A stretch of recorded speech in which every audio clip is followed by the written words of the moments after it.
Well, today I have Mr. Adam Sloan with Greener on the show. Everyone knows who I am. If you don't, my name is Joe Langton.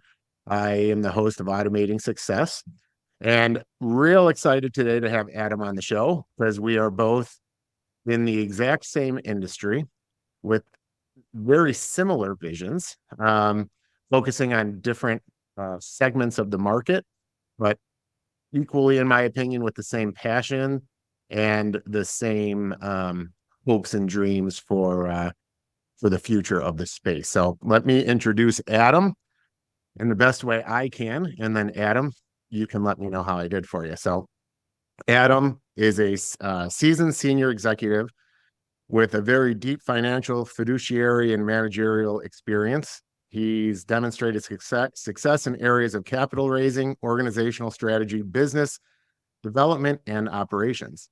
Adam is the founder and CEO of Greener, a groundbreaking company revolutionizing the residential landscaping industry with advanced technology and sustainable solutions. Since the company's inception, Adam has been the driving force behind its impressive growth and success, demonstrating exceptional leadership and strategic vision. Adam's journey with Greener began with an idea that he meticulously cultivated from 2018 to 2020.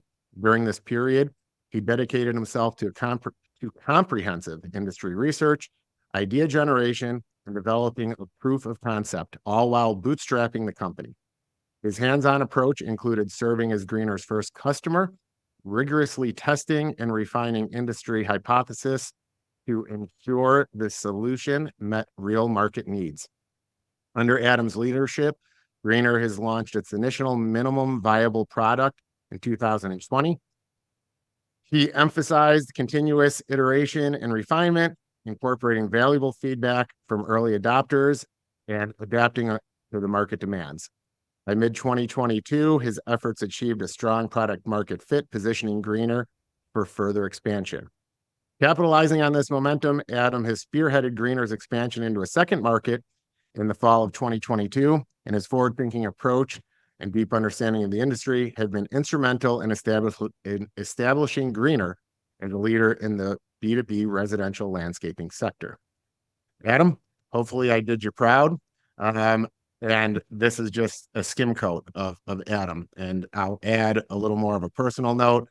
You know, Adam and I, we've seen each other at shows. We get along great. He's one of the people in my mind that I feel like is trying to be just as professional as I want to try to be. And he's someone that I enjoy every time we have a conversation. So I really hope I'm queuing up a great show for you guys. And I feel like I should have had Adam on much sooner than I did. So Adam, how did I do? Did I miss anything? Joe, you did great. I mean, you did so well. I think we could just stop the podcast right now and just say, everyone, we just saved you an hour of time or whatever we have. But no, it's a pleasure to be on the show. I know we've known each other for some time and always enjoy speaking with you, seeing you at the shows, having dinner with you. It's been great. I've had the pleasure of also, meeting your daughter. So it's nice to see, some would say the better half of the Langton group or AOS. Julia is definitely doing all the stuff, behind the scenes and in front of the scenes, but it's been great. And I think that this is a wonderful opportunity where you and I can really just, as you know, we had such a great relationship over the years that it's just going to be a fluid conversation. So I'm really looking forward to diving deeper into some topics that you want to talk about and share with the listeners.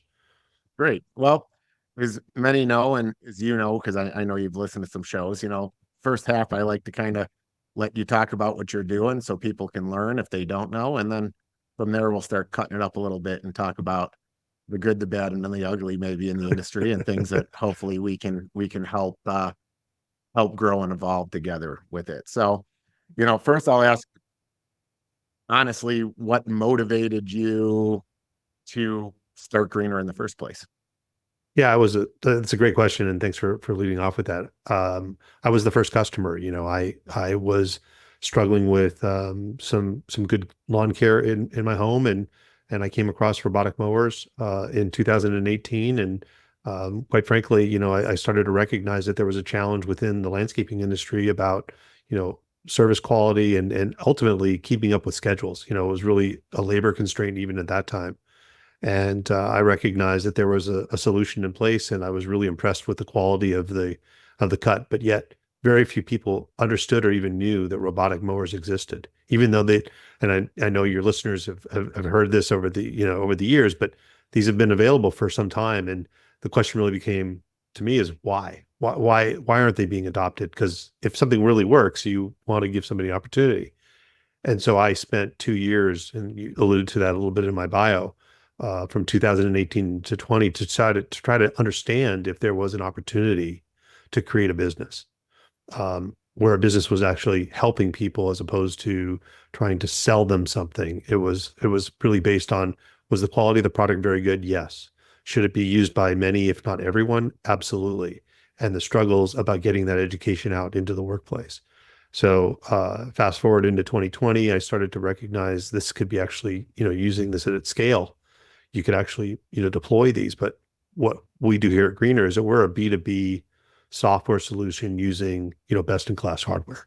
And we can talk about the different manufacturers, through this program, but ultimately what we see this business as being is a service business. And when you're dealing with technology, you need software to run and manage that service.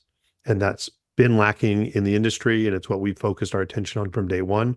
And it's all been about servicing these robots at scale, across vast geographies. We're currently over a 500 square mile radius, and we're managing, hundreds of over 500 robots currently today.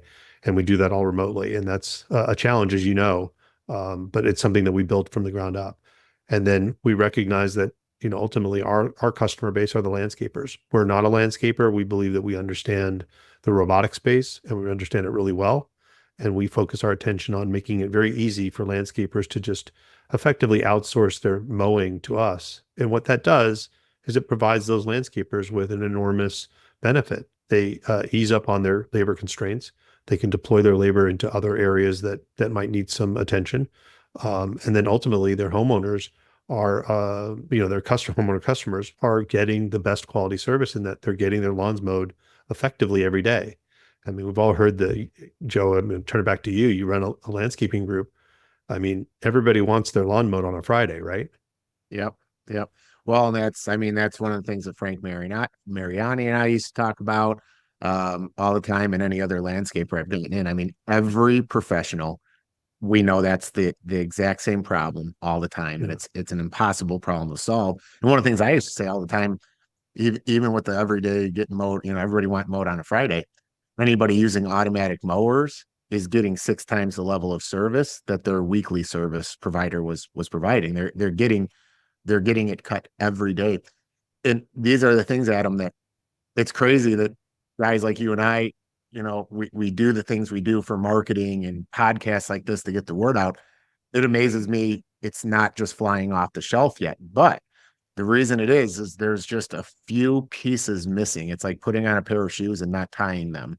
There's one of the things that I feel like the manufacturers didn't do well, and I think and we'll get into this, in people like you and I were kind of there to like bridge the gap. In order for the robots to be safe, they error out sometimes, and people see those errors as a problem in the technology, where really they don't understand it's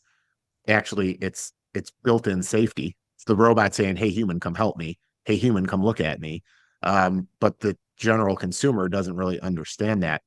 So, what is maybe that can be kind of my next question I'll ask you. It's like, did you experience that in your first couple of years? And is that one of the things that helped you make and generate your software to prove that the robot is actually doing its job and doing it well? Yeah, that's another great lead-in question. Early on, not knowing and understanding the technology and very little data that was out there, it was difficult to ascertain whether or not mowers would all stop at the same time. Was there something systemic, or was it something that was, based on the property or something like that? And we spent, those early years in 2018 and 19 trying to understand whether that was something that was going to happen. Like, do they all seem to shut down on the same day at the same time? And what we learned was that most of the equipment was really not problematic.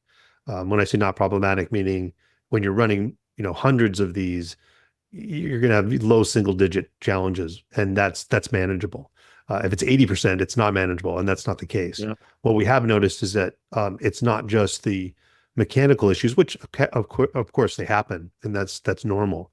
But the majority of our challenges are nature or human intervention.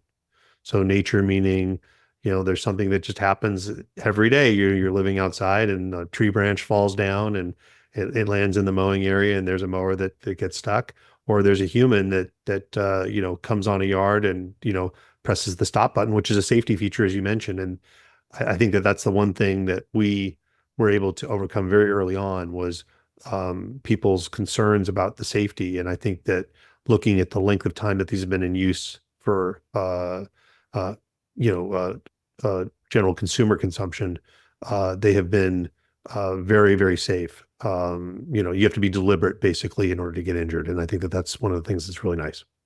Yeah. Yeah, totally. I was talking to my insurance company because, you and I were very similar with, having them on our own balance sheet and owning them. And obviously, and I don't know if you've dealt with this yourself, but now that, we have hundreds approaching, I mean, at the rate we're going, we'll hit the 1,000 mark here shortly, which I hope you're so. right. I hope so. Let's do it together. It's great. Exactly. You're right, Step. I mean, definitely. It's like this is why I'm excited having you on the show, because we'll get into some of the market analysis stuff a little later, but I see it as 100 billion. You see 50 million for residential, or 50 billion for the residential space. I see 50 billion for the commercial space. So it's interesting. We both focus on two segments and we're both kind of going neck and neck with each other, but don't even realize it because we're in two different segments. But insurance wise, when you look in the United States, how many workman's comp injuries there are with lawnmowers, and not only getting cut, but burns on mufflers. Okay. So burning people's hands on a muffler, changing bags or whatever, or cutting. In comparison, I mean, we're talking zero. I mean, really, and when you look in Europe, no cases of people losing a limb on an automatic lawnmower. Yet in the United States, this happens constantly. Yet we still think the traditional way is the safer way. How do you feel about? I mean, are you seeing that same thing? Yeah. I mean, let's put the disclaimer here that neither one of us are insurance gurus, and what we say here is just our opinion and facts. Yes, That's the non-lawyer me. I don't have a lawyer background, but that's yeah, to make sure that everyone knows. So I think it's a good point to actually delve into why that's the case. And I think that your point is, from operating, landscaping equipment, you understand from your own experience. Since we're not landscapers, I don't know that. I know that our incidences of injury are quite low, if not non-existent. But you have to say to yourself, why is that the case in the landscaping industry? And if you think about it, it's all about the labor. So in the landscaping industry, specifically in the Northeast, which is where we're focused, it's a seasonal growing area. So a growing season. So when you think about the time constraints that are in place, and everybody wanting the Friday mow, which you can't do, and you have only so many hours of daylight, and everyone's rushing. That's when mistakes happen. That's when people get injured, is when they're on their stand-on or ride-on mower and they've got their headset on and they're just trying to get through the job to get to the next one, and they rush, and then before you know it, that's when those types of injuries generally occur. That's been my experience in industry of businesses that I've been involved in. When you run with robotics, you can be a lot more peaceful, because if it stops and you need to reset it, it's not catching up after a week, it's catching up after a few hours. So you really never have that, lagging time. It's only when you have a situation that you neglect or are unaware of that causes you those minor irritations, I would say. Yeah. And what I'll add is typically the injuries happen because workforce overrides the safeties that were put in place by the manufacturer. Those safeties are very easy to override. As a matter of fact, electrical tape or duct tape will override most safeties on a walk behind lawnmower, because all you got to do is duct tape the handle down and it stays running. And the reality is, as someone that had to manage that, that's the stuff where you go and you look at the fleet on a Friday afternoon and you're like, who put the tape on? And nobody's going to hop up to it, and you just cut the tape off. This is where an automation, sometimes why I think automation gets a bad rap, because the automation, they don't know how to duct tape the handle down. So people that try to get into automation and don't do it with people like you and I that train technicians how to actually keep the safeties in place and clean the safeties and make it so that all the feedback loop in the automation is working properly. It's one of the reasons why I've been so passionate about if it gets in the wrong people's hands, now which direction do we go? Which is why I think what you're doing at Greener, what I'm doing at AOS, is really the way the industry needs to go. You brought up a bit ago, and it's not so much of a question. It's just me knowing what you do similar to what I do is most landscapers, they know they lose money cutting grass. They just do it so they get the other stuff. So I'm always surprised at how many landscapers now want to get into the automation space without just using someone like Greener or AOS, because they can actually start to make money. They can fix the cost. They can know how much you cost them and then say, yep, I can make money at that and still make money on all the other profit centers. Um, and is that really where you're seeing your bread and butter? It's those landscapers that understand their costs, understand what they can charge versus what they pay you, and then go out and do all those additional services. Yeah, it starts with landscapers that, first of all, do understand their costs. And that's a great group to deal with. So we typically will start with a larger landscaper in the area. One of the interesting things about the landscaping industry is that, you mentioned the Mariani Group. I have great respect for them, and they're continuing to expand and they're making acquisitions. But even a group like that, which is quite large, it doesn't even own a 1% share of the United States market. So Yeah. it's an extremely fragmented industry. I think that the last number I saw was there were over 700,000 landscapers in the United States. Yeah. And when you look at that in any given market, that they're so fragmented that you have to start somewhere. So we start with the larger ones, the ones that are more noticeable, because they're the ones with the cost structures. They're the ones that are paying the insurance. They're the ones that have, large crews and need to keep up with it. And they're looking for ways to, as you know, as you get larger, your costs don't necessarily go down. You get some efficiencies, but not everything. And so that's usually the first growth. So the typical, property that we get from a landscaper to start is the ones that are really difficult for them. The ones that have the very long drive time, that you have enormous curb time, or the homeowner that requires, for us, any homeowner that requires more than one cutting a week is a win, Yeah. because the way we price our business is that we're priced on a seasonal basis. And if you just average that out, you're just going to win because you're getting, as we talked about, a cut every day. In terms of understanding those costs, by not having to come up with the capital cost for the equipment and making that selection, as you know, that there are many new manufacturers that are coming onto the market, starting to manage all those different types and who's going to be the winner, who's going to be the survivor. Let's not play that game. Let's just push innovation to get better and better at what we're seeing. And the landscaper doesn't need to worry about that, because when they hire Greener, we take all of that. Take care of all that for them. So if there's a service issue, we take that unit out of service, we repair it, we replace it. We have loaners, which we call moaners, which is our little internal name. But if you think about, I like that laugh. So I think that things like that are really important to provide a service, so that the landscaper looks at the robots as being augmenting their crew, not replacing their crew, because they're struggling to have their crew come back year after year. As I mentioned, we're in those seasonal growing areas. And so those crew members, they're not like you are in the Midwest, where you have a snow business. There really isn't a snow business in the Northeast. I mean, if you go further up into Buffalo, sure, but not down in sort of the New York tri-state area and into Cape Cod. And so the landscapers do not have enough business in the wintertime to keep the full staff. So if they're continually rehiring that group, it just continues to put a lot of stress on them. So if they have a little bit of relief from that by using robots as their new crew, it really does allow them to get a much better return on investment of their employee. Yeah. Well, and I like that you brought up the capital expenditure, because a lot of landscape companies, and it's just the unfortunate reality of the space, is it's money in, money out. And you hire an employee and you have a contract and you pay the employee and you skim some money off the top. And then the next year you start over. And it's hard to get a bank to loan you capital when a lot of landscape contracts are only year to year.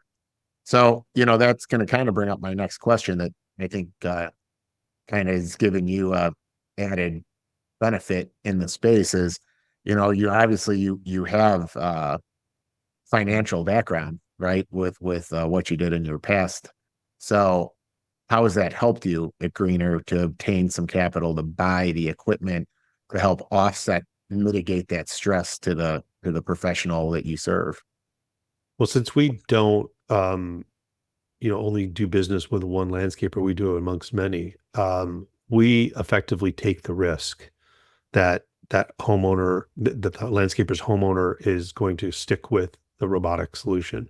So we've made a calculated decision very early on that we believe in this technology. We believe it's continued to improve, and it is going to be the way of the future.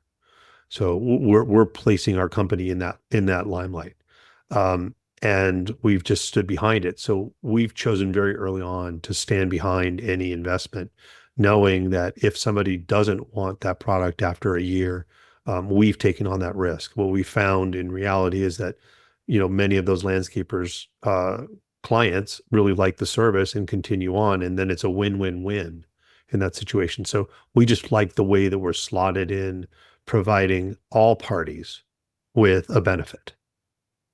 Yeah. Well, and have your partners realized that uh any, because I mean I can tell you personally, I've seen this and I want to see if it's been happening in your market where they're seeing more customer retention once they go the robotic route. Well, there's no question that the customer retention definitely increases. I mean, customer retention is not that severe in the landscaping industry that I've seen in our markets. It's typically low single digits, which is quite good in any industry, but it's Yeah. very difficult for landscapers to grow. So usually what happens is that they'll get to where there's a comfortable number, uh, depending upon however big the landscaper wants to be, and they'll add on a few new properties. And then they'll realize that they can't keep up with that because you have to add a whole new level of staff and they don't have the resources to do that. And then they'll end up letting go a few of the properties or homeowners that don't really fit into their model anymore. The ones that are the far out that they have to drive 5 extra miles for, whatever the decision is, there's a reason why those that game of musical chairs starts to happen. So what you end up seeing is landscapers that grow at single digit rates, but their costs are really hard for them to maintain. So that's really the challenge in the landscaping world that we've seen. Yeah. Well, so first I think it's like in our market in the Midwest, it's land is cheap, easy to rent a shop, tons and tons and tons of competition. It's one of the reasons I focus on commercial, because commercial customers usually keep you longer. The residential customers will shop you every year. Um, I do think in your market, especially if you're going out on the island and stuff like that, there's probably, if you're in, you're in. If you're out, you're out, right? And you can tell me if you think I'm wrong, but the um the thing that I think a lot of people, and I hope they learn this listening to the show, if they're a smaller landscaper, is when, and I made this mistake myself, when you're smaller, obviously all work is good work. So you get a couple That's right. extra and you take it on. But then what happens is that goes on to a Saturday, and then your people are in overtime. And then you're like, well, why am I not making any money? But it's because you're paying time and a half, and the people are tired and they didn't really want to work Saturday. And then it rains on Thursday, and now they're working Sunday, and they're disgruntled because now they're not going to church or spending time with their family. So, you know, what I started to realize, and this, me realizing this is actually what caused Langton to be able to grow quickly, is if we were going to add a crew, I needed my sales force to get me 75 to 80 acres for that crew. If I'm not picking up 75 to 80 acres, it doesn't make sense to buy the truck and Right. put a 3-person crew out in that truck with that equipment and go. Well, and you start to realize, that can be difficult, especially if you're doing half-acre yards. That's a lot of yards to hit 70 acres. Whereas with what you're doing and what I'm doing commercially, they can actually add as it comes, because it's just like, okay, how much is it going to cost Adam for you to mow? It's a lot easier for them to figure out how to do the enhancements with the people they have. Maybe do the enhancements on a Saturday to pick up that additional work. Have you seen that as a benefit in your market too? Yes, we do see that a lot. And if you think about some of the things that you talked about earlier, is that where the landscapers really do make a profit is in the hardscape. The hardscape business is a great business, and it should be, right? It's Yep. it's pretty labor intensive, but it's It's design hard work. oriented. And it's and it's art. the hard work, and it is, and never criticize somebody who's making an honest dollar. I mean, is the way I look at it. Yeah. And that's really ultimately the way I see the industry, is that, the maintenance business is there just so you can have the opportunity to get into the hardscape work. And my Correct. feeling is that if you can keep the maintenance level at a profit center, so that's what we do here at Greener, is that by creating this as being an outsourced department, you take labor intensive business and you turn it into fee income. Because what we do is we say to the landscaper, here's the price that we're going to charge you for the service for the year. The landscaper figures out what it's going to cost for them to trim the property for the remainder of the year. And then they look at that and they say, I know what my costs are. They're fixed. I mean, they just don't fluctuate because the majority of your cost is now on a robotic fixed cost. And the small amount of variable that you now have, you flip the script. So if I can reverse and say, in a typical traditional landscaping world, 85% of their costs are on variable costs that they can't control. That's labor, fuel, overtime, equipment maintenance, all those things fall under that 85%. And only Workers' comp. 15% of the costs are fixed. Workers' comp, absolutely. I Yeah. mean, people forget. I mean, they think about something. If you're paying, and our starting wages our markets are in the mid 20s, so it's quite high. I know in Yeah. some parts of the country it's lower, Yeah. but here it's quite high. And if you think about, that's not what the wage costs, because that's just your starting wage. Now Yes, you got that's not time and a fully half, burdened. and Well, no one ever figures their fully burdened labor rate. That's what's insane to me. there's a Is reason for that, though, Joe. There's a reason for that. Most businesses, if you look at the industry, the overwhelming majority are mom and pop, meaning, owner operated. And you can just see that, right? I mean, even with your business, it's your name on the door. yeah. It's very rare that you see a landscaping company without the name of the founder. It's pretty common. They get out there because they're part of the community. There's a lot of trust, and there's a reason for that. And I appreciate that. But at the same time, when you're running your own business as an owner operator, it's, you don't necessarily do the books and look at everything down to a T like you do, Joe. I mean, you've got money going in one pocket and into the other. And that doesn't necessarily mean that it's a bad thing. It's just that you don't really scrutinize every cost. And you're like, well, I paid for that truck last year. Well, but what about the maintenance you do on the truck? And Yeah. how long is it good for? What about the trailer? What about the blades that you put on the machine? I mean, we can just go down the list. There's just Oh yeah. everything that's there. And Yeah. so when you start to look at it that way, and you and I have had a lot of talks about this, and that was one of the first things that really impressed me, is that when we first met, oh gosh, this is now 4 or 5 years ago. We sat down and I said, oh, and I asked you, I said, because most people don't know their costs, and you told me exactly what the cost was down to the penny, and I was like, this guy's got it. And I want to do business with people like you because you understand it, and I can now make it a financial discussion.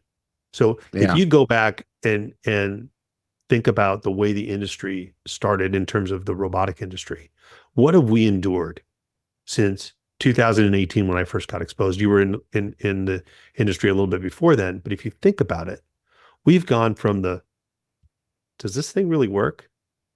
And I don't really like the cut. I don't like the line. I miss the lines, and it doesn't really work. And there's no way that this little machine that's the size of a canister vacuum actually can cut this much grass.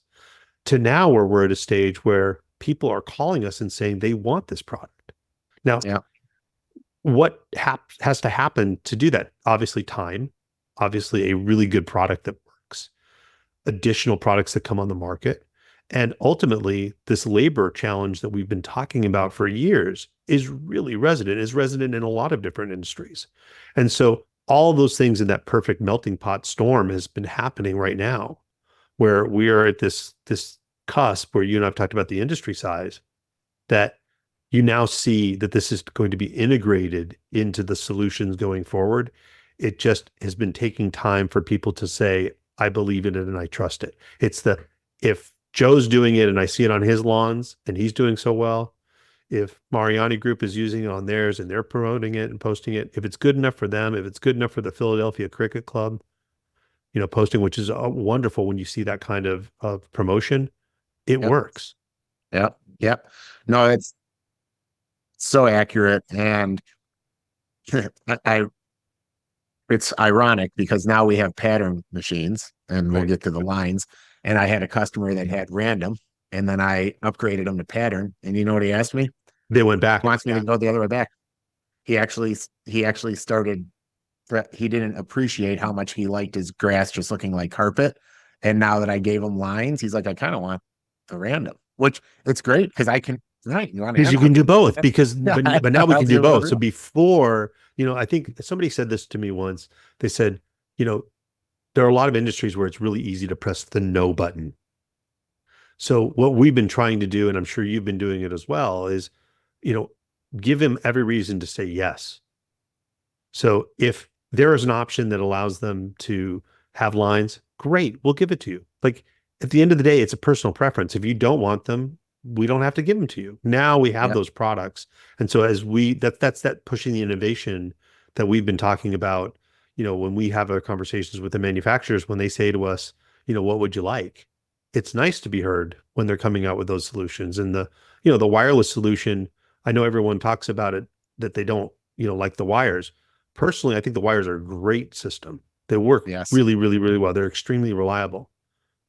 At the same time, I understand why people want wireless. So in our world with landscapers, wireless is a really good solution because they're constantly doing work and we have to come back in and modify the installations, and it's a lot easier with a wireless solution to do that.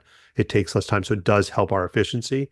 But at the same time, if it works better for a wired solution, I mean, it still works. People still Well, buy iPhones that are iPhone 7s, I think. I don't know what the oldest version is, but you don't always have to have the latest one in order for it to be the best or to work well for you. yeah, totally. Well, and that's the thing that I've been telling people is, I mean, we just did a golf course where there's 6 wireless Echoes and there's 5 wired Husqvarnas. And we did the wired Husqvarnas under all their tree canopy.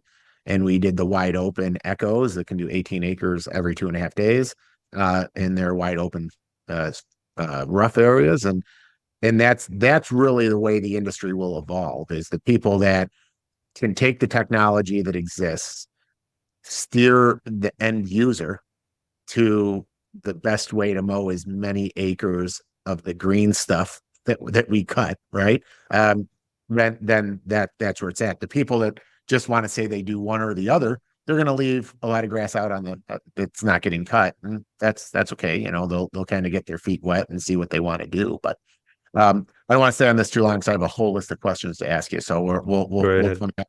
So obviously, from what I researched, I saw you're starting in another market.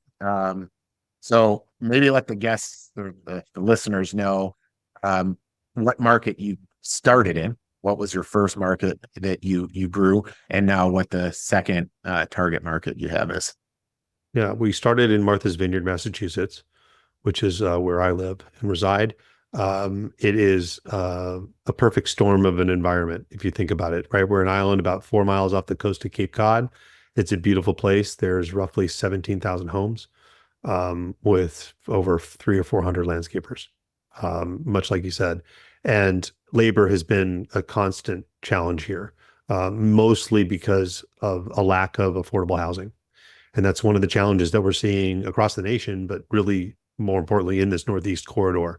Affordable housing is really a challenge. I know it's not as much of a challenge in the Midwest because you do have some more space, but as you get closer to the cities, it Mm, becomes more difficult. That being said, when you have a lack of quality or available labor, it is putting an enormous amount of strain on pricing. So pricing was continuing to rise, not as fast as the costs. So you had this situation where it was getting continuously worse for landscapers to at least even keep up. And so they were starting to lose more and more and more. And that's why we felt that there was a good opportunity for us to start in that market. And we currently are working with about 20 landscapers here on Martha's Vineyard. We have a really good following, and we've been continuing to help them convert their customers over to robotic mowing, and they are seeing the benefits. In 2022, we not moved, but expanded into the Hamptons in Eastern Long Island. Very similar markets, similar types of situations in terms of housing, labor force, costs, and of course, landscaped lawns. If you look at the industry, or just look at the United States. And I know you said earlier, $50 billion market.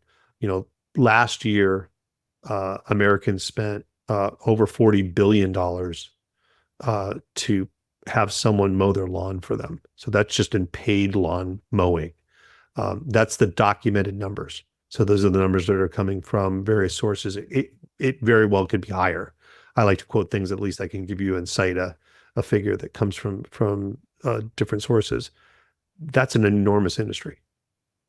Yep. It's an enormous industry that takes an enormous amount of time. There's 1.2 million landscape workers in the United States. 1.2 million. I think it's the single biggest industry in the United States. And yet, when you look at it and why we're in the markets we are, is that the landscaping industry contributes almost 5% of the pollution in the United States. And that's not because that's the desire of the industry. It's what the available equipment has been up to date. Yeah. You mentioned the mufflers and all those things. Those are gas powered equipment. The trucks, the weed whackers, the blowers, and you're seeing all that legislation. I know this is sounding like a hodgepodge, but if you think about that as an industry, that's not really sustainable long term. And that's starting to change I'm sure we're going to cover that. So when we looked at our markets and where we wanted to be, we wanted to know that we can make an impact. Yeah. So, yeah, I mean, there was a study I saw once that one idling lawnmower is the equivalent to 11 idling Toyota Camrys. The reality is there is no emissions, there's no catalytic converters on a zero-turn lawnmower, There are not. and no one focuses. And I saw another study that the amount of fuel the professional landscapers spill in a year is equivalent to what the Exxon Valdez spilled.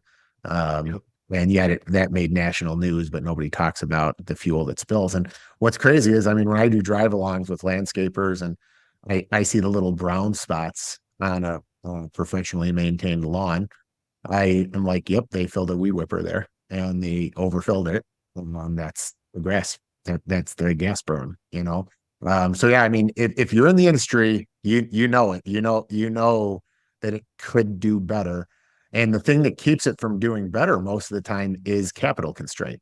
You bring it up. We talk about it all the time. Is at the end of the day, all the costs around the landscape professional rise. Labor rises, the truck prices rise, the trailer prices rise, fuel rises. But the consumer wants you to stay at the number they feel that it's worth to pay for their luxury and convenience. And I think that this is really a way to kind of help fix that price. So we've already kind of talked about that. So what brands? Well, if it's not broken, a lot of times if it's not broken, why fix it? That's a very easy thing to think about in any industry. Why upgrade unless I have to? Well, and the reality is the consumer doesn't know it's broken because there's no land. I mean, That's right. if your landscaper cries to you that they're not making any money, you just assume it's because they want to get more money, right? So it goes on deaf ears. I was at a show once that the guy told me I was taking the work of these guys, and Illinois is very unionized, like you are in the Northeast.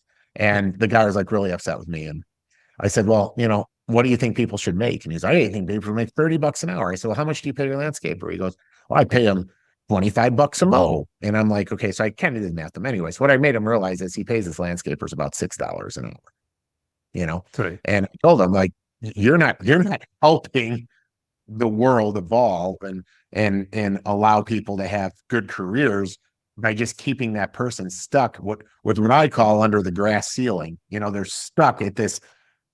They can't make any more money than this because the consumer says no. But I'm so passionate why I go to the shows is to get landscape professionals to realize, adopt this. Stop saying it's not broken, don't fix it. It is broken. That's why you can't fix your vehicles. That's why you can't give your people raises.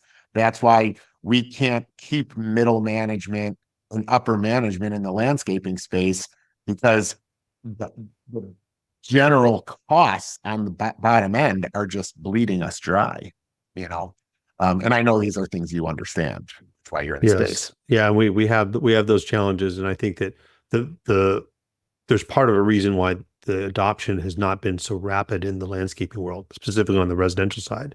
And that is that if you just look at the industry or any industry and you start to look at a consumer oriented industry, um, the landscapers, because there's no barriers to entry. I mean, it really only There requires a isn't. pickup truck and a lawn mower and a blower, and a rake maybe. Yep. I love listening to Frank Mariani talking about when he was first starting and he used the old rakes, like the way people did it in the 50s. And I admire that. I mean, it's just a great old story. But, you think about that, landscapers are in a very highly competitive, low barrier to entry world.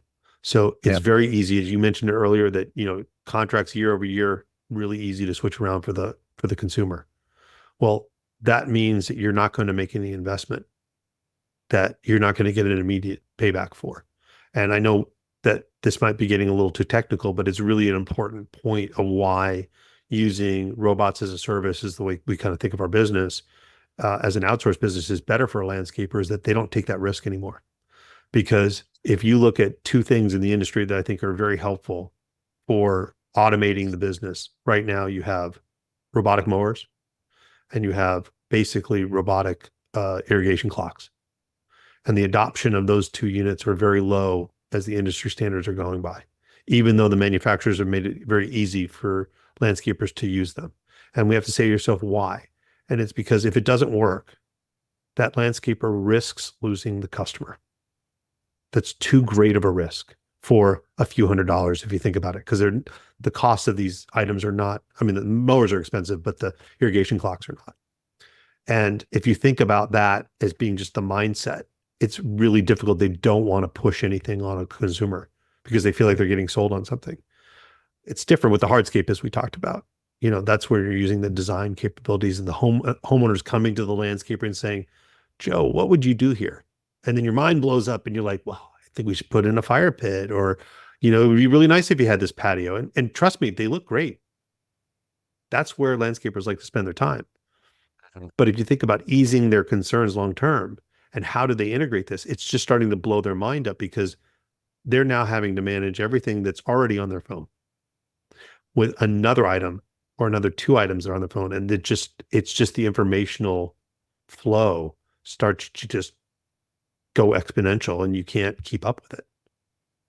Yeah, I think the other thing that's been scaring landscapers, and I think it still does in a way. I mean, I can tell you it used to worry me more than it worries me now. But it's, with all the new technology coming out, landscapers are concerned that one day people will just fall and get a robot online and they just won't have the work at all.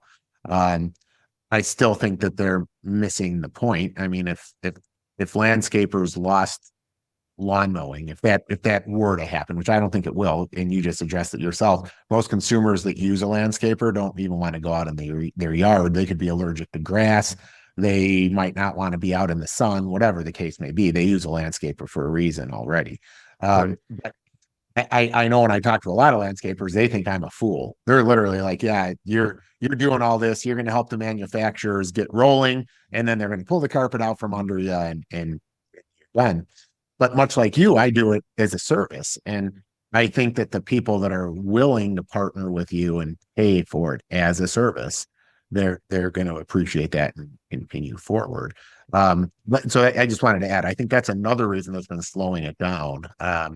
Because people are scared of change.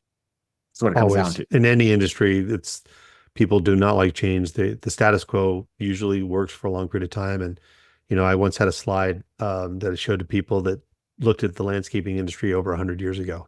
And the lawnmowers looked a little bit different. They were steam powered and, they looked like kind Yeah. of the old velocipede bicycles, but, that really hasn't changed. I mean, we've been using a, mechanically powered mower for over 100 years. And all that's really changed in that is obviously capacity, cutting deck size, which makes you cut more grass. But it's really all been based on labor. And even the early, we could talk a little bit about some of the different types of robotics that exist out there in terms of, the landscape. You're a user of the Nexmo mower. I love those guys. I think that their product's terrific. It doesn't fit in with our model. Yeah. And that's okay. I mean, just because something doesn't work, I mean, Scythe is another great product. It doesn't fit in for our model in the Northeast, and we've had discussions with them about that. It's because the way that their subscription service works is you really need to have massive year-round utilization. That's fine. Eventually they'll get there, and they'll get Yep. it to where they can figure that model out. But those are models where they're basically saying, look, we think we can make your efficiency on a crew member, go up 50% because we're still going there once a week. And that's the mindset. That is not our mindset at Greener. Our mindset at Greener is that we want everybody to have their lawn mowed every day. Yeah. And that's difficult to do with a drop and leave behind or a drive through. So by having robots stay on property for the entire season, you basically have assigned a worker to that property for the season to perform the task. And then the landscaper is using their existing crew to make sure that all those things that autonomy doesn't do yet or ever, it might never do it. It has to come down to, I guess, dollars and cents. I don't think that we Yeah. would have seen robots explode in the United States if minimum wage were $5 an hour across the country. It's that would just be but that's not reality. Reality is that I've never known minimum wage ever to go down. So now that if you're demanding a higher wage, we should be as companies and organizations looking to enhance that service into something else when we can Totally. Well, change it. not yeah. I totally agree. Yeah, sorry for going into that world. No, no, no, It's no, an no. important factor. It's well, it's 100% right. So you brought up what's a fit for you. What brands, what manufacturers are a fit for Greener right now? Um, which ones are you seeing for you guys as being the best for you? Well, I'm not a paid sponsor or anything, so whatever I say here is just what we continue to use. We currently are using the Husqvarna brand. We use Sunseeker. We have been testing some other manufacturers.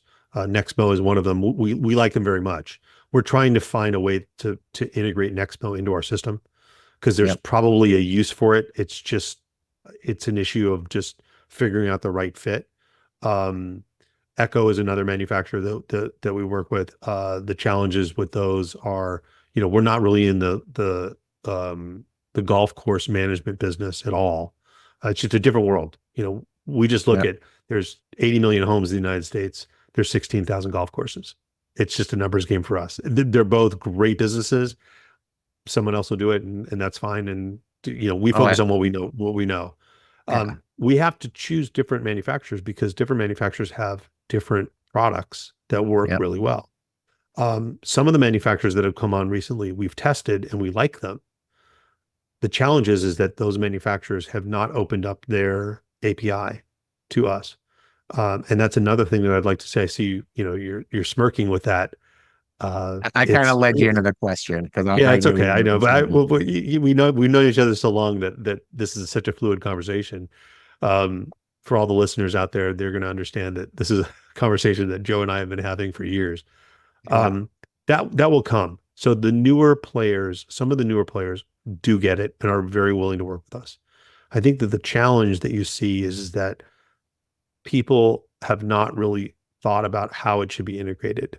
So the current focus on the residential side is DIY, and it is not on the landscaper side.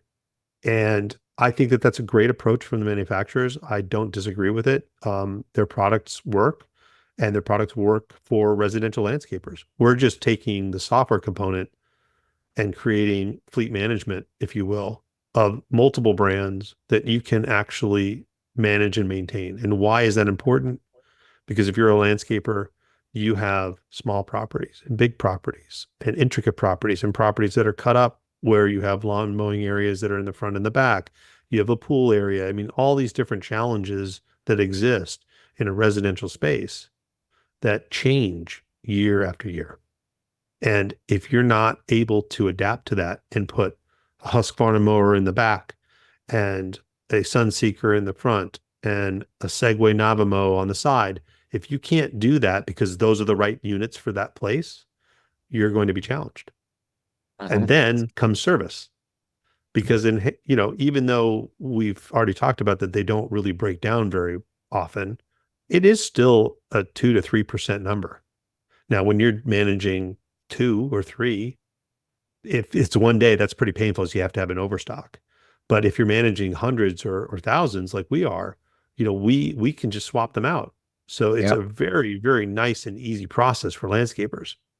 Well, and that's where it's a lot easier to swap out a wired machine than a wireless. Wireless, you're cloning maps and you're doing stuff. Whereas But the we're wired working on machine, that one, Joe. We're working on that one. So the issue is storage of the memory. So that's yeah. that's on See, our roadmap. so see, Adam, this is what's crazy. And very rarely on a podcast do I basically say this so that you can listen back and remind me of it. But when you say stuff like that, it is crazy. We're actually not working together already, and I'm not using your software because we accomplish what we're doing with just using every different brand software. Okay. And the reason I've done that is, at the time, some of the only other software company that was in the space was, a lot of people know, was funded by a manufacturer. So it was making other people reluctant to give that API. Right. Right. So I kind of in my mind was like, well, if you can't run them all, what's the point?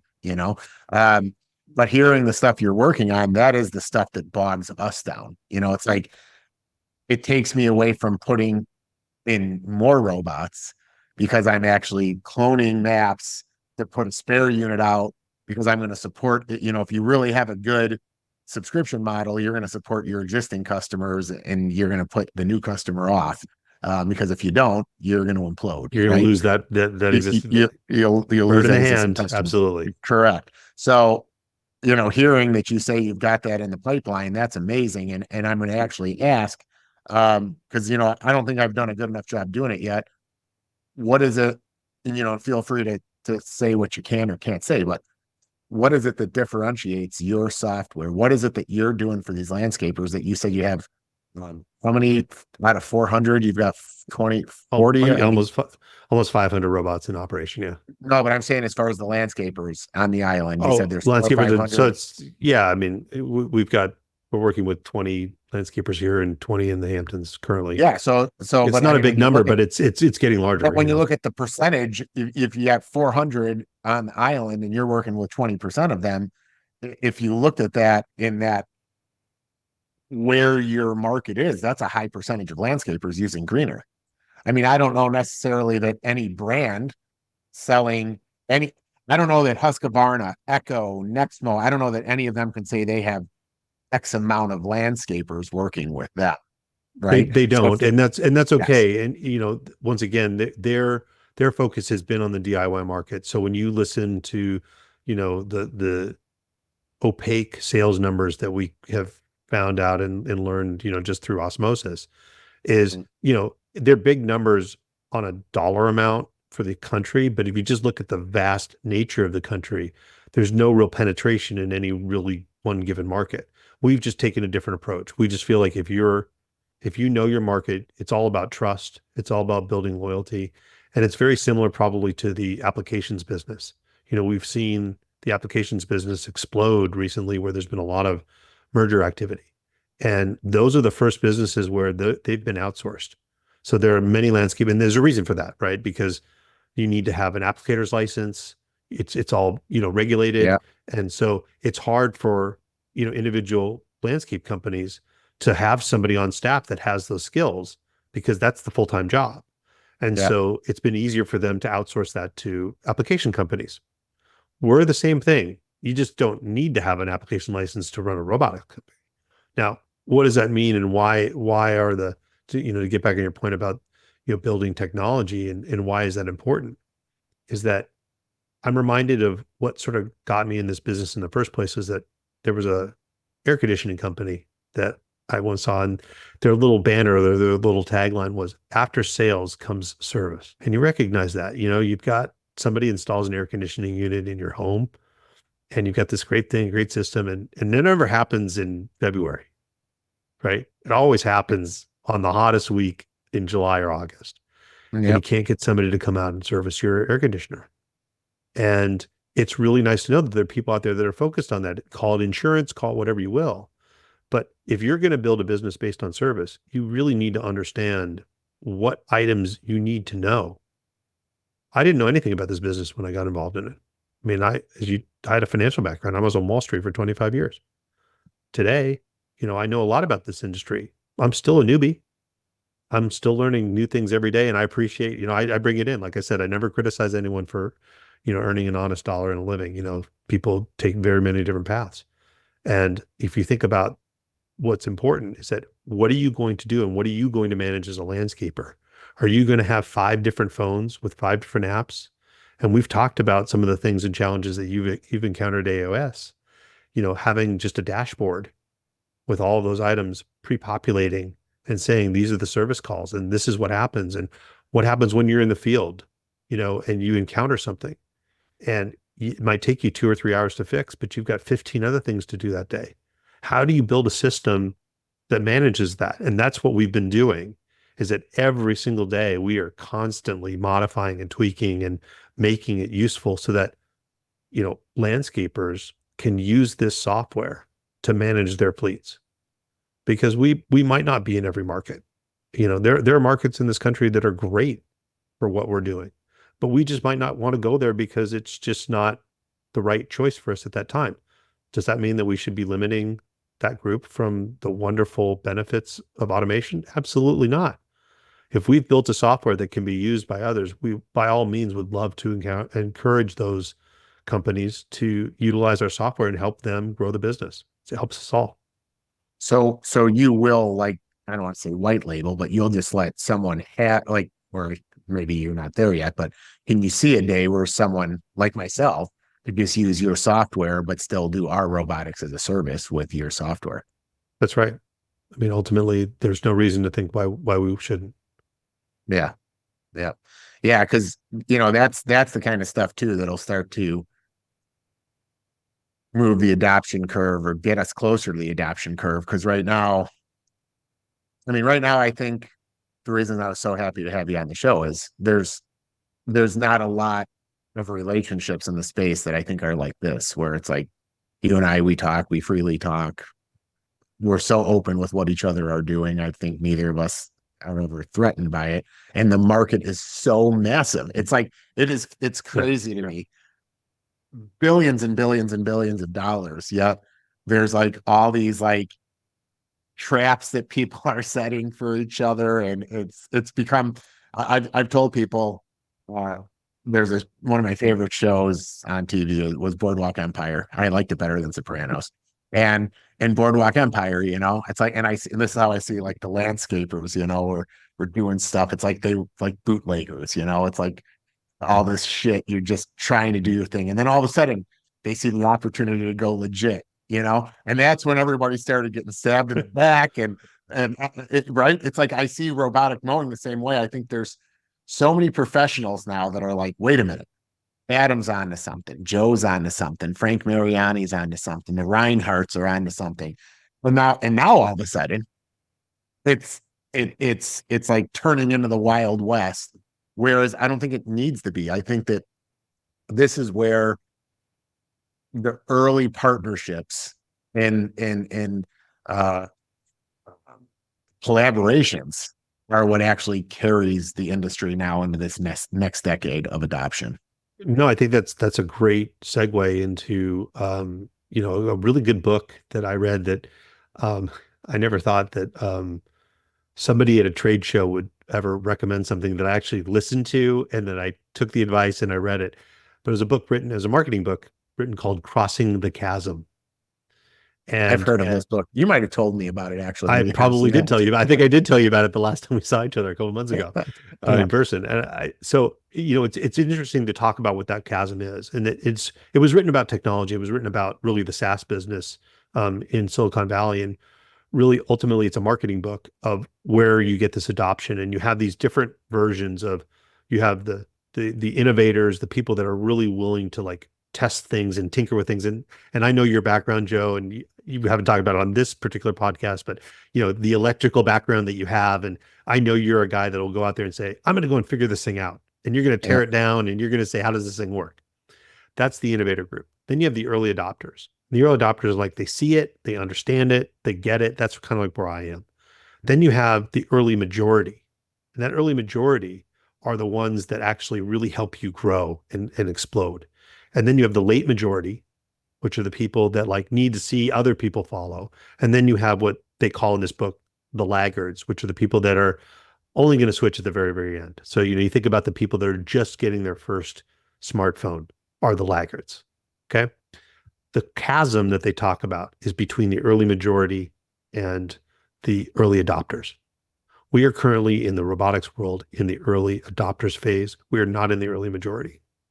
And we're trying to cross that chasm. That chasm is that big jump where you totally understand what's going on. You and I see the future, and what do we need to get there? So the first things that we think about and how to make that happen is building awareness. So while we're not competitors and we talk about partnerships, building those partnerships helps cross the chasm. Because what that does is it basically says we're all collectively putting this good word out there. This is no longer propaganda. This is the way of doing business, and it works. I mean, we've been using robotics in our lives for years. I mean, you Yes. think about, I was doing it the other day and I said, what do you have in your home that's a robot? And you ask people and they said, whatever. And then you think about it like, is your dishwasher a robot? I'm like, no, it's a machine. I'm like, oh, it's a machine. What does it do? It washes your dishes. Automatically. Correct. I mean, if we Yes. didn't have a dishwasher, we'd be using pots and big bowls outside with the same thing with washing machines. You'd have a washboard and you'd have, Yes. I know people still have clothes dryers and they hang things to dry, but most people have clothes dryers. So if you think about all those things, those are robots. We just changed the mindset. Is that people think, oh, how could you actually mow a lawn? And it's not so easy. There is a lot of technology that's going into this. And that's, I think, some of the issues of also crossing the chasm. But if you think about that, that's important. Competition is important. I mean, we know competition in our space is coming. I mean, there's going to be other people that are going to compete with you, Joe. There will be people that will compete with us. And all I wish in that world is that the competitors treat the opportunity and treat the marketplace with respect and try to build a better product as opposed to destroying the goodwill and work that we've put in, because we're making it work. And so we want people to have a good experience. I use Nordstrom as a great example. I don't know if you've ever heard this story, but No, go ahead. Nordstrom, it's a true story and you can find it on the internet. So I'm originally from Seattle. So Nordstrom is a, Seattle-based company, and, it's very near and dear to a Seattleite. And they had bought a chain of stores in Alaska. And this is back in the 70s. And the store, their policy at Nordstrom is that if you come in as a customer and you complain and you want a refund, they'll give you a refund no matter what, even if you bought the product 2 years ago. It's just the way that their customer service works. And one day this person walked into this store in Alaska with a set of 4 truck tires, and said, I want a refund. Now, Nordstrom is a department store. And the manager recognized that the store that they bought in Alaska had once sold tires as part of their business and honored the guy's refund. He's built a lifelong customer because of what he did. So when we do our business, everything is no tears. We want to make it simple for everyone. Like I said, it's easy to press the no button. So the challenges that we have, and what I encourage people who get involved in this business, because I think that it's a great business opportunity, and I welcome people to enter it, because the more people that enter into it, it's just validating what we're doing. I just want Yes. them to provide a good service. The moment that they make it difficult for people and where they get frustrated by it is the moment that we have to go and recover. And you and I have talked about how important it is to promote the ones that are doing it right versus dealing with people and saying, what is it about the industry that's not being done right? I think it's a lot easier to say, this is what we're doing right, and let's focus on the good stuff, because when people start to hear that and they see it, they really do appreciate what we're doing. Well, and that's the whole point of the show is, to give people a platform to talk about what's getting done right. And, you brought something up that you probably saw me smiling, is that, I think that's the only thing for me some days that gets difficult. And maybe it's just my personality type, but yeah, I mean, there was a lot of innovation I mean, you said it earlier. I'm the guy that wants to rip something open and test it and try it. There's a lot of innovation that's actually been done, and I'm sure same thing with Greener, that's been done on my company's back with no manufacturer compensation, you know? And I did it because if they make a better product, it'll help my company in the long run also. But some of the professionals that are just getting involved now, they have no idea that who kind of laid the foundation for some of this stuff.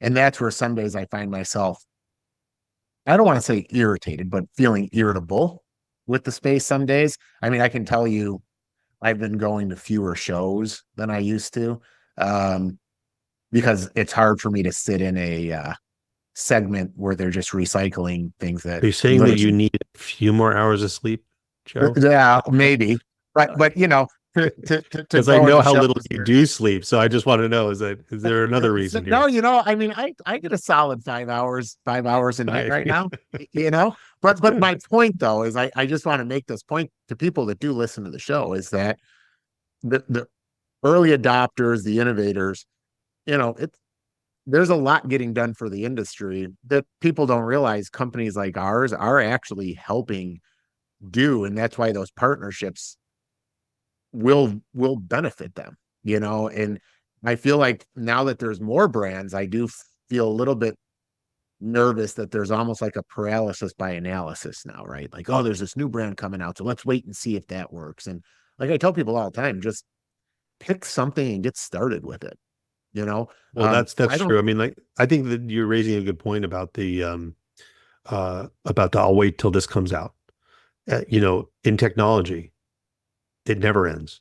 It never ends. I mean, There's if always people something new. waited to get a cell phone till the latest version of iPhone, you'd still be phoneless. You know, if That's I right. waited to do a podcast until an Intel Core, this one's an Intel Core i7. Well, there's way better than that now, but I'm doing fine on this podcast. That's You right. I know, mean, you look at the technology in autonomous mowing, and the one thing that we all talk about that will what we say is the game changer is when they can get to trimming. yes, Autonomous trimming is the game changer. I have yet to see that on the horizon. There yeah, there are a lot of there this, are some companies out there. I mean, I look at electric sheep robotics with um, their AI driven model. That's pretty cool. How many years does it take for that to actually become commercialized? And when you see those types of products, that's great. I love the innovation. yeah, But we have to live in the now. And correct. I still, it's interesting that you say you're not going to go to too many shows. I still go to the shows for observation. So if you think about um 2018 was the first show I went to down in Louisville, and there were two autonomous robotic manufacturers that were on the floor. It was Husqvarna and it was Echo. I don't even think Ambrosio had a booth there. They might have, but it was small.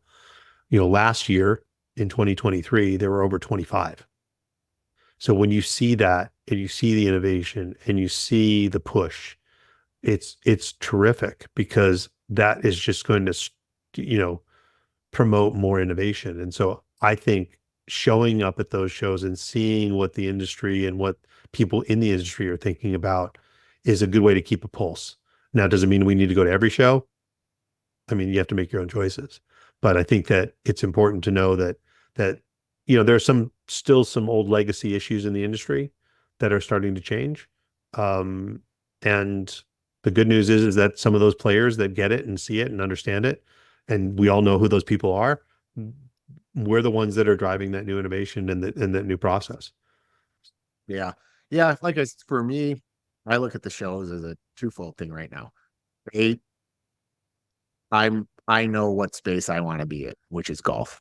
Okay. Like you brought up the number 16,000 golf courses. I have an automatic ball washing management system. I'm the only importer in the country of that right now. I've positioned myself as you're positioning yourself with software. I position myself with a piece of hardware that I hold Right. control over, right? Um, until somebody else comes out with one. So, just like anything, competition will come. But now I know my focus, right? I know my focus. It's golf and high end commercial. Um, which is why you and I are so friendly with this, But you know. But you're building a defensible position. So that's now when you talk about people that want to get in this business, what is it they're actually doing? So if you're a landscaper and you want to get into robotics, by all means, try it. I encourage everyone to yeah, try it, and they'll recognize how difficult it is. It's not easy. You and I know that. oh yeah, When but you can't own the market when you're an individual, when you're competing with others. So by us not competing with landscapers, because we're not, we have a much easier relationship of being Switzerland, if you will. We have, our interests are completely aligned. The last thing we want to have happen is for one of our landscape partners, for their customers to be unhappy. That that's our service oriented business. So yeah, we've just built that trust over years, and that's just what makes it work. For those that want to enter the space because they think they want to make a quick buck, um, there's probably a market for that. It's not our market, and we want to make sure that the people that are in those situations are supporting their customers the best that they possibly can. yeah. So remember the last time we talked, and I talked about turning a new leaf in my podcast. This is part of me turning the new leaf, because I realize that I have a podcast and I have a voice in the space, but I typically don't express my opinions and feelings in the space, because I always want to be, like you just said, Switzerland, neutral. Except it's hard for me to be neutral because I'm also a landscaper, right? So as I sit here, I wear that AOS hat, which is the side of me that's used. You know, you said you were your own first customer. I was my own first customer too at Langton Group, you know, and purchased a lot of robots, automatic mowers. Okay. And a lot was learned from that by a lot of people, you know. And there was a period of time where I was asked a lot of questions of it and helped move the industry forward. And just to clarify, why I don't really love going to the shows anymore is because I look back on some of that, and I should have just done, you did it smarter. Should have just been a service provider, and I would basically just provide the service. And if they didn't want to use my service, let them just work with the manufacturer. Because I took a lot of time teaching people, assuming that the manufacturers were going to keep them with my brand, and then they let them go direct.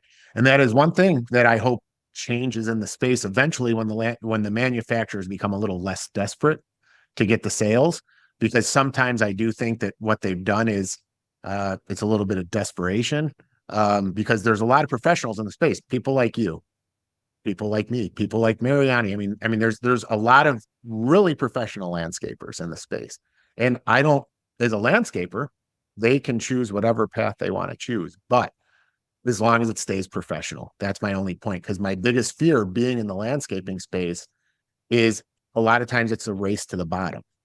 So I think that one thing that you have going for you in that Northeast market with that high labor rate that you brought up is they're going to see the value, and they're going to be happy to stay with you.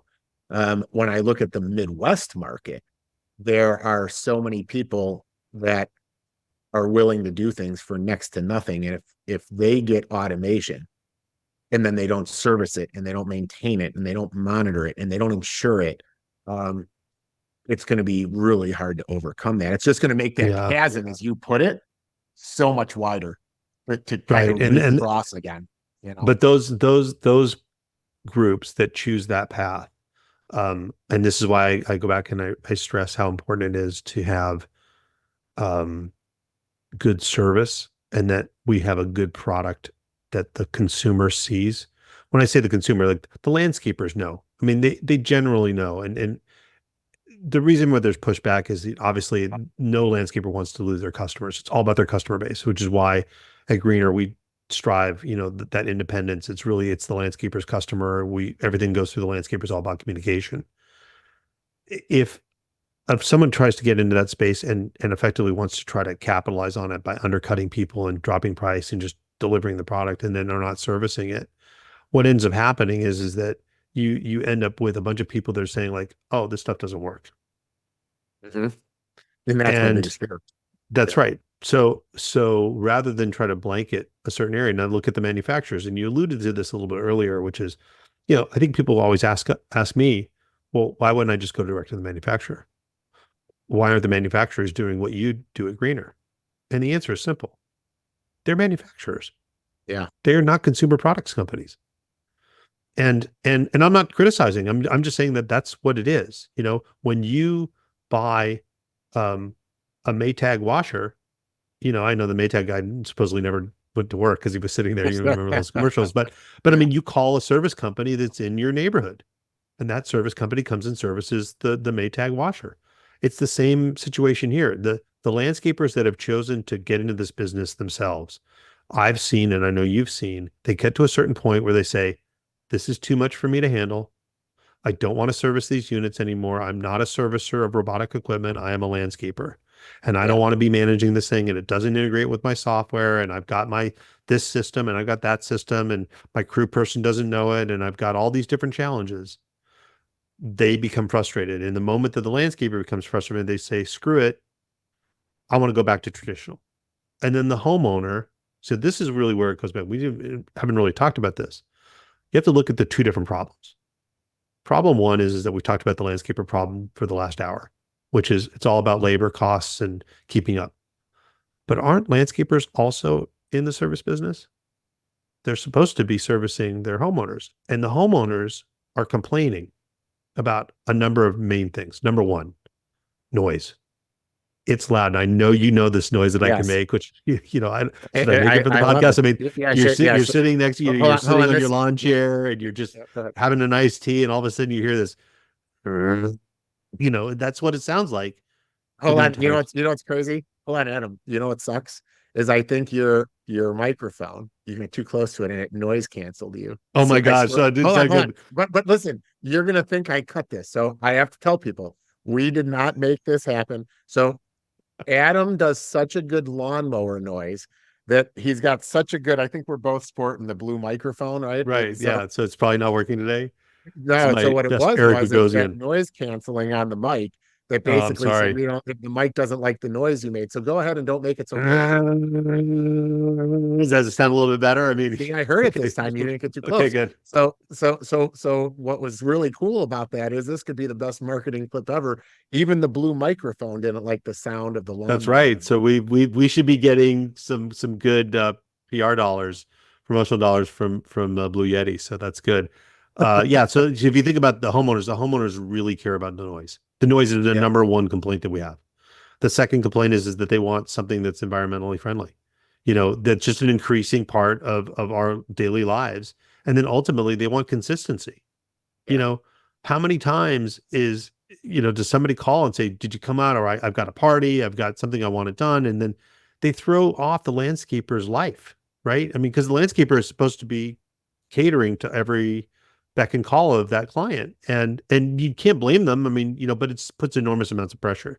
So when you look at those two groups, you have to figure out what's the happy medium to be able to provide it. And that's where automation comes in. But with that comes a completely new learning curve. Automation identifies and highlights things that are really efficient, or then it makes them more efficient. But at the same time, and I'm paraphrasing this and stealing this, I should quote Bill Gates, who actually came up with the quote, but it also, for inefficient items, it makes them massively more inefficient. So what happens is that when you add automation, it makes things happen faster. So if you have an issue or a challenge on a property that would normally get, hidden or not observed for another week on a traditional lawn mowing situation, might be more evident after a day. And landscapers need to be prepared to act, which is where Greener comes in with our software and what our service providers, is that we are able to document those things and changes for them so that they're able to see what's actually going on their properties. So now, right now, since you provide, and we're way over our hour here, so we might have to get to the point where we say this is part one. Part one of 10. Yeah, it's all good. We make this like a monthly thing. Your one. We should do that. We should do it together. We can bring on guests and we can just have a lot of fun.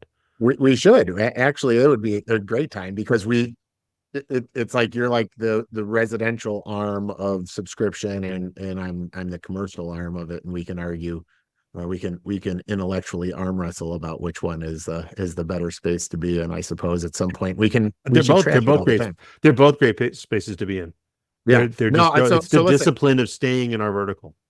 maybe why I don't like the residential space is because how do I found, let's see, maybe this is because you have the software, maybe this has been an easier curve for you. It's like when the technician has to show, because we do a reset every 24 hours, right? And when the technician shows up and Johnny's baseball bat gets left out once, it's cute. Second time, okay, hey, can Johnny pick up his baseball bat? Right. The third time, I'm like, I don't want to do residential anymore. That's like what it comes down to. Well, that's a really good point. That's part of that earlier human behavior, that you have in those situations. And that's where it's all about early on explaining the situation and making it really evident, like, hey, I know you like this, and we're trying to change your behavior a little bit. And over the course of time, with positive reinforcement, we have found success in getting those to change, almost to the point where, like, maybe that mower's only operating at night. And maybe you tell your kids that you should bring in your toys at the end of the day. I Yeah. mean, those are the types of things that I guess every parent would want their children to do.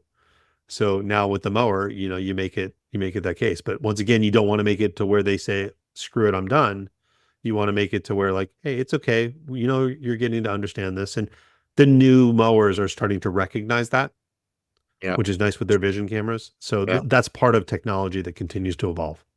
Yeah. Well, and that's why, going back to what we said, if you want to be in the space, you just have to get in and try something, because it will end up getting better, and I do want to answer too, like, or it's just comment also that, I started this quest because I want the space to become more professional, right? So when you brought up, like, position of defense, it's hard to not get in that position sometimes, because you it's the position is not based on defensive monetary ability. It's based on a position of, you just don't want to take 2 steps backwards ever. So it's like, I think me and you do, we talk about this, like, there's like ebbs and flows right now to this space. And Yeah. some days you just feel like, oh, I feel it is coming. And then it's like, product launch comes, and you're like, and then everybody's ringing the phone. What do you think about this brand? And I'm like, I don't know. They have like 3 prototypes here right now. And that's the stuff that sometimes does get a little bit. Yeah, it's about managing expectations. If you think about the way that the industry has evolved, is that we've been seeing these wireless mowers have been prototyped for years. Yeah. Only just now seeing them in the market, and even then, they're not entirely foolproof. So they're Yeah. they're continuing to, and I don't need to speak about any one product. I think all of them is that the expectations are that these earlier units are going to have more challenges, and they will continue to improve, and that's a great thing. And as long as you manage that expectation with your client base, they're usually and genuinely pretty happy. Why? Because we're eliminating the noise. The noise is the single biggest factor. So if we have to go to a property 10 times in a week, it's not that big of a problem, because we're there for 2 minutes. Yes. Yeah. And there's no noise. And, granted, it can be a little inconvenient for some of the homeowners, oh, they've been here so many times this week. But once again, if they clearly understand that it's usually in the very early part of the installation process, and not once you get into, 2-3 months after installation, you're usually only servicing it for normal maintenance and potential, they had a party and they left something out in the yard. Those kinds of things will happen. But very Yeah. rarely is it what happens early on once you've made the installation. So I'll say this, and then this is where we might end this one. But I'm going to say something to come into the part 2, because maybe this way we'll pick up, is, yes, noise is huge, massive. But I can tell you the next thing that the problem that automation is going to solve is the charging infrastructure issue that every landscaper is going to be faced with. So I'll give you an example. We Yeah. have Langton has only 18 mowing crews right now. A lot of our revenue comes from snow. Only. Well, I mean, compared to some people our size, people would say only, right? But we have 18 mowing crews. A lot of our revenue comes from snow, as you know. Right. Out of those 18 mowing crews, there's 2 zero turns on each one. So if you just do the math, you're talking 36 zero turns that would have to charge at 40 amps a piece. I don't have at all. I don't even have close to enough power to charge that many zero turns overnight, 40 amp charge. Okay. It's like charging a car. It'd be like me having a 48 vehicle fleet or a 36 vehicle fleet of cars. Not to mention every landscaper has an extra zero turn for every like 4 crews, right? So automation takes such small gulps of power at the person's house. It allows the professional landscaper to meet the climate need. I don't want to get into a climate speech, but everything's going to electric, right? And electric is more of a fixed cost than the fuel. So if you take the politics out of it, there are benefits to going electric. And I think maybe when we come on the next show, we can start to dive into that, because when it comes to not only knowing costs, you've got to be able to see into the future. And I think a lot of these landscapers with these just massive fleets of equipment are not forward thinking enough to know how they're going to charge it all when I think that's a great point, broken. and we can have a whole podcast on that. But just to tie a ribbon around that, I think that if you look at the infrastructure that's necessary to handle that, and you were saying exactly what I was thinking when you were describing it, is that the process of the industry has always been to build bigger and more powerful, and that requires more battery, which Yeah. is the infrastructure that you're charging. The size of the batteries that we're charging are like 5 amps. So they only take an hour, Yeah. and they're not very big, and they're plentiful. And so if you could swap that out from a landscaping crew and basically fragment out the mowing crews, if you will. So if you've got 18 crew, you must be doing something like 250 or 300 properties. I mean, I'm just doing the math. And so if you think Yeah. about that and you just change that to maybe 750 robots, the question really becomes is, do you have the infrastructure on those sites to be able to provide that? And what we've found is that when faced with, hey, I really like this service, I really like these robots, I have this area that's remote, and I know we've talked about the solar units, but those are not cost effective, but I'm going to have power brought out there for you so that we can have a mower put out in that area.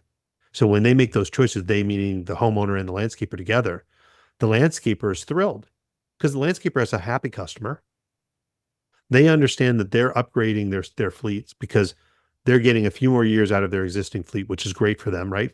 Because Yeah. they still have the use for it.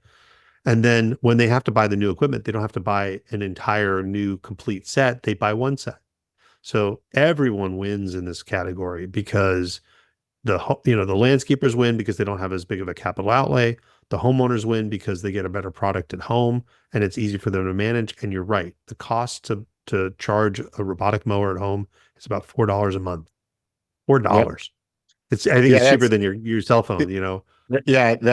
Exactly. And even on the larger units, it's $8, right? So I mean, Yeah, it's basically that's what it it's is. I mean, really, really, that's what I really always tell small. people. It's between $4 and $10 to charge it. So yeah, it's so small, and yeah, I mean, I think that this is a good point to basically say, if you liked what we just talked about, you should actually subscribe to the podcast so you can hear part 2, because there's so much to talk about in the space. A, what's coming, B, the things professionals are going to have to overcome, and lastly, how automation does. There's so much more of a value add than just automating the mowing. It's mitigating charging issues. It's helping with environmental uh, uh, issues, like if it rains Tuesday and Wednesday, you run out of days to cut on Saturday and Sunday. How about mowing Um, at night? and then you You can can mow at mow at night.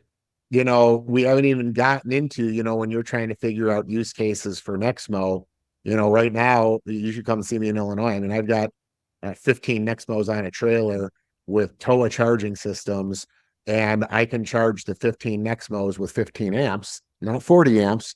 And those units are actually mowing, that trailer mows 75 acres a week.